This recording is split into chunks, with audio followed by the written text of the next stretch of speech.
Your water goes off for a day. You boil the kettle with bottled water, you cancel the washing, you ring a number and listen to a recorded message about engineers working hard to restore your supply. Then it comes back on, and you forget about it, and the direct debit goes out at the end of the month exactly as it always does. And on the surface that seems like just one of those things, because what are you going to do? Sue a water company? That is the assumption the entire industry runs on. And it is wrong, because there is a rule that says when your water company fails you, it does not apologise, it pays you, in cash or credit, at a rate fixed by law, whether it wants to or not. Here is the number that should stop you. In July 2025, the compensation water companies are legally forced to pay was increased for the first time in roughly 25 years, and in some categories, it went up tenfold. Internal sewer flooding can now trigger payments of up to £2,000. Persistent low pressure can now pay you up to £250 a year, automatically, where the old rate was £25 once. A missed appointment is £50. An ignored letter is £40. And if they fail to pay you what you are owed on time, they owe you another £40 on top of it. That is not a goodwill gesture, and it is not a customer service policy. It is statutory, it sits in regulations dating back to 2008. It is called the Guaranteed Standards Scheme, and almost nobody who is entitled to it ever mentions it. And here is what makes it worse. Some of these payments are supposed to arrive automatically, without you lifting a finger, and often do not. Others you have to claim yourself, and if you do not, they vanish. And several of them carry a 3-month deadline that starts running from the day the thing went wrong, while you are busy mopping up and getting on with your life. Nobody warned you about any of this. Not the recorded message, not the man in the van, not the bill that arrived in April with the increase on it. Quickly, because it matters. I am not a solicitor and nothing here is legal advice. These are educational examples based on the published regulations and the rules as they currently stand, and the detail varies between companies and between England, Wales and Scotland. Check the Consumer Council for water, which is free and independent, or take proper advice before you act on any of it. My name is Jack, and this channel is for one group of people, the ones who did everything right, who pay every bill by direct debit the day it is due, who never miss a payment, who fix their own leaking taps and do not call anyone out unless they absolutely have to. You have been a model customer to an industry that has spent the last few years being anything but, and you have watched the bills climb while the service did not. I am here to hand you the version they are legally obliged to honour and commercially delighted you have never read. Subscribe, because next week I'm going after the standing charge, the daily fee on your gas and electricity that you pay before you use a single unit, why it varies so wildly by region, and what you can actually do about it. If you have ever looked at a bill for an empty house, that one is for you. Before we start, one word in the comments. Has your water been off for more than a few hours in the last year? A yes or no, just the one word. I read every comment on this channel, and the yeses are going to be worth money by the end of this. Now, let me make this real. Meet Neil and Fiona. Neil is 54, Fiona is 51, and they live in a semi outside Chester with a metered supply and a bill that has gone up twice in 2 years. Last winter a main burst 3 streets away, and their water was off for 26 hours. In the spring the pressure dropped so low that the shower would not run properly, 3 separate times. An engineer was booked for a Tuesday morning and never turned up. Fiona wrote to the company twice and got nothing back for weeks. They have not received a single penny for any of it, and they have never once thought to ask. Neil grew up being told you do not make a fuss, and Fiona genuinely assumed that if a company owed her something, it would simply appear on the bill, because that is how she would do it if it were her business. They are not the sort of people who complain. That is precisely why they are the sort of people this happens to. Let me show you what the law says they are owed. Number 1. The supply interruption. Here is how it works. If your water company plans to turn your supply off for more than 4 hours, it must give you at least 48 hours notice. If it fails to give that notice, that is £50 straight away. And when the supply actually goes off, planned or otherwise, the clock starts. For an unplanned interruption, if your water is not back on within 12 hours of the company becoming aware of it, you are owed a payment, and then a further payment for each full 12-hour period after that. The total is capped, but the cap is generous. It runs up to twice the value of your annual water supply charges. Neil and Fiona were off for 26 hours. that is the initial failure plus 2 further full 12-hour periods, on the current rates, that is roughly £150 for one burst main, on a street where not one household on it claimed a thing, and multiply that out. A burst main does not affect one house. It affects a road, an estate, sometimes a whole postcode. Every single property on that supply had the same entitlement on the same day. The company knew exactly which addresses were affected because it had to shut the valve. That information exists. Whether any of that turns into actual payments depends entirely on whether somebody in those houses thinks to ask. Number 2, low pressure, and this is the one that changed most dramatically. Here is how it works. If the pressure at your property falls below the minimum standard on 2 separate occasions, each lasting at least an hour, within a 28-day window, that triggers a payment. The old rate was £25, and you could only claim it once in an entire financial year. The new rate is £50, and you can receive it up to 5 separate times in a financial year, which means persistent low pressure can now pay out up to £250, roughly a third of a typical annual bill, and it is designed to be paid automatically. Fiona had 3 separate episodes. That is £150 they should have received without asking. Say that back to yourself. £150 for a shower that would not run, that the law says they were owed and nobody sent. And note the deliberate design of that change. Under the old rules, a company could let your pressure fail every month of the year and still owe you a single £25 payment, which meant that after the first failure, every subsequent one was effectively free to them. Capping it once a year removed any financial reason to fix the underlying problem. Allowing 5 payments a year put that reason back. Did you know that if your water company owes you compensation and fails to pay it on time, it then owes you a second payment on top as a penalty for not paying the first one? Type yes or no. Most people have no idea there is compensation for failing to pay compensation. Number 3, the appointment they did not keep. Here is how it works, and it is beautifully simple. If your water company arranges an appointment with you and does not turn up, that is £50. Not a rebooking, not an apology, not a note through the door. £50. And if they fail to make the appointment properly in the first place, the wrong details, the wrong window, no confirmation, that is £40. These were both £20 until recently. They have been raised precisely because the old amounts were so trivial that companies found it cheaper to miss appointments than to keep them. Neil took a morning off work for an engineer who never came. That morning was worth £50 to him, and the company has never once mentioned it. And think about how routine that is across the country.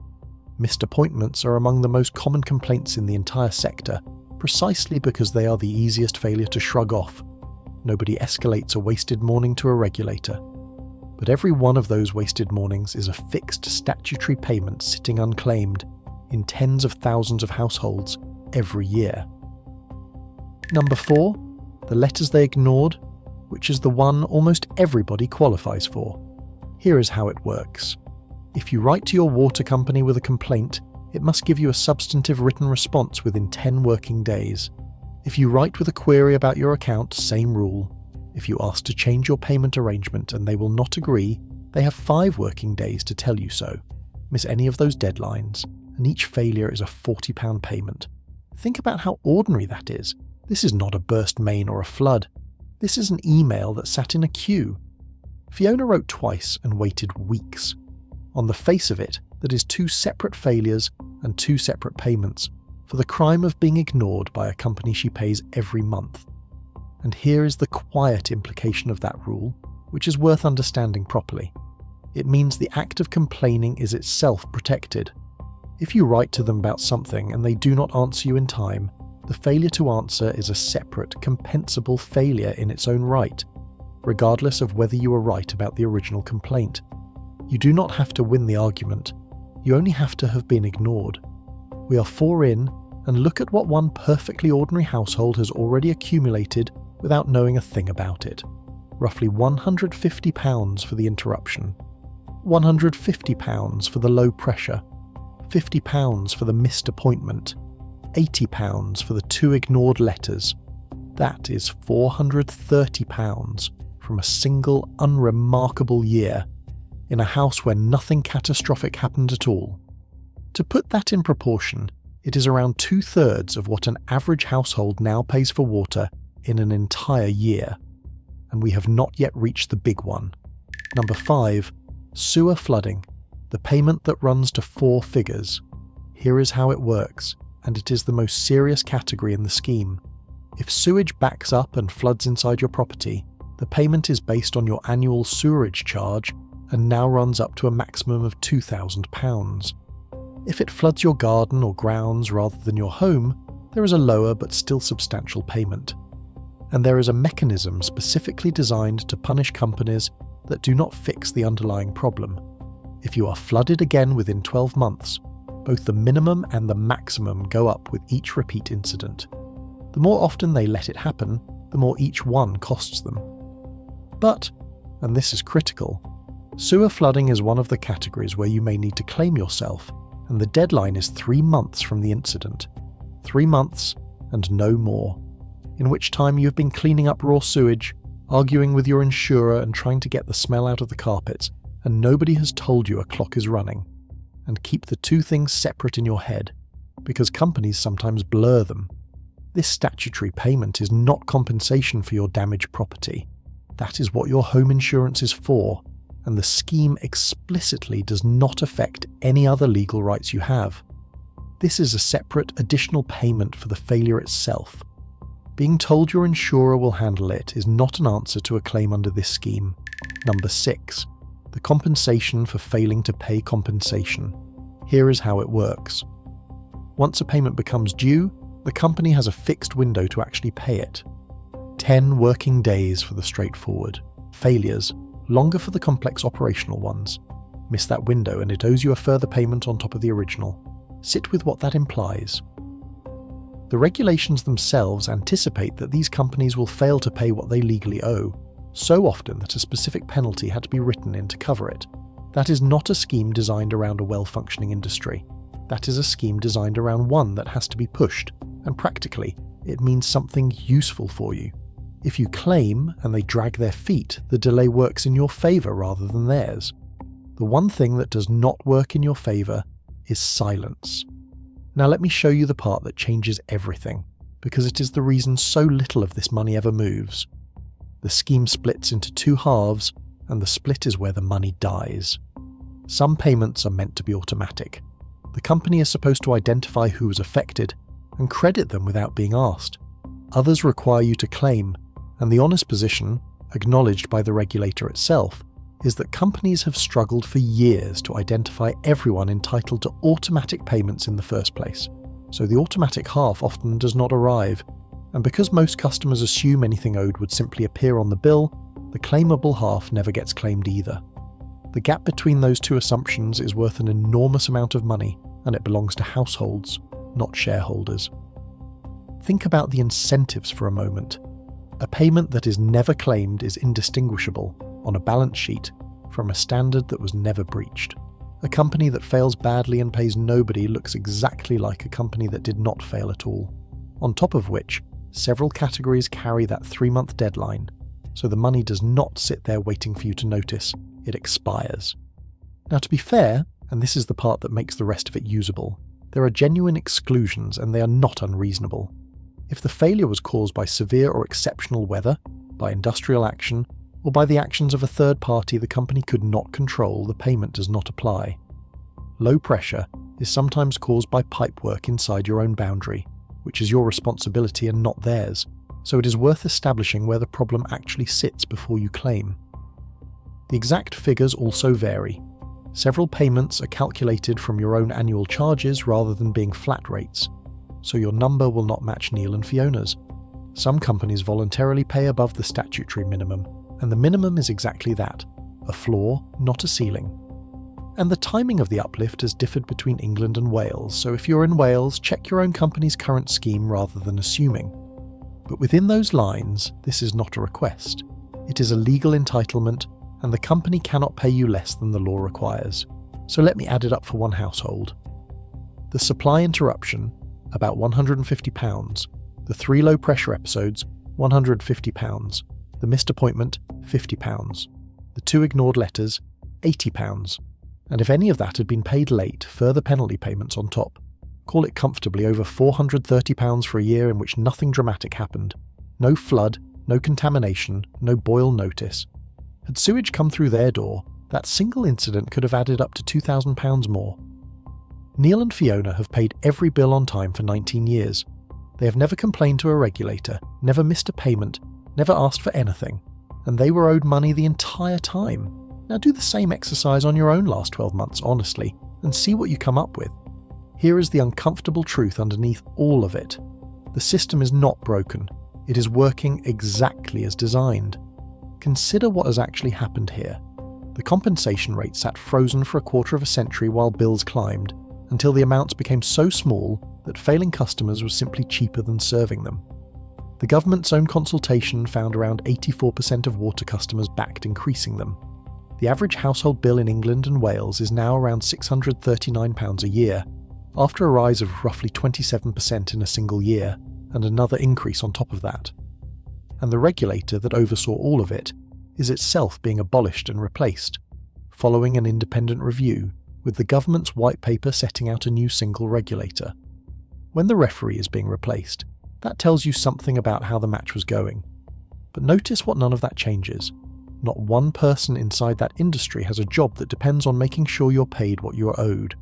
Rules get rewritten, regulators get renamed, chief executives come and go, and the entitlement still only converts into money when a customer sits down and writes the letter. That job has always been yours, and it always will be. So here is what to do this week, and it is free. 1. Think back over the last 12 months and write down every interruption, every pressure problem, every missed appointment and every letter that went unanswered, with dates. Your emails and texts from the company will have the timestamps. 2. Check your bills and statements for any credit you did not expect so you know what has already been paid. 3. Write to your water company, name the guaranteed standards scheme explicitly, list each failure with its date, and state the payment you are claiming for each one. Specific claims get paid. Vague complaints get apologies. 4.